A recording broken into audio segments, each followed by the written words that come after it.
Quite naturally, the attitude of the Negro towards the white, of the white towards the Negro, and of the Negro towards himself, has been conditioned and tempered and molded in very large part by the fact of a long history of slavery. Besides, I think it's important to remember that slavery as an institution put a premium not upon self-assertiveness and the understanding of one's own human dignity, but upon acquiescence by the Negro slave. The new Negro is a person with a new sense of dignity and destiny, with a new self-respect. Along with that is this lack of fear which once characterized the Negro, this willingness to stand up courageously for what he feels is just and what he feels he deserves on the basis of the laws of the land.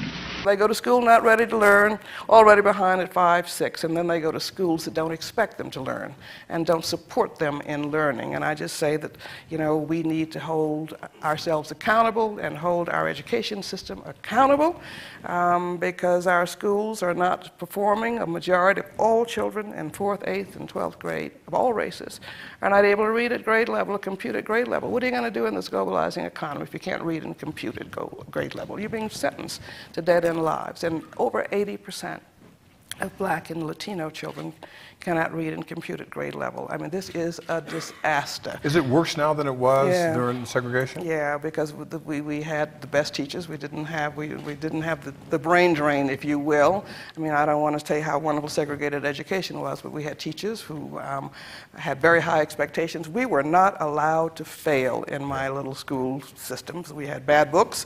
We didn't have equal libraries. We didn't have equal pay for teachers in my earlier years, but those teachers knew that their job was to prepare us. This strong emphasis on education as the way out and the means by which you would change the world. And we always were taught that we could change the world, and we had these role models everywhere. That's missing today for so many of our children. But more importantly, they're not teaching our children to learn. Right. And I really am trying to encourage everybody to go into education.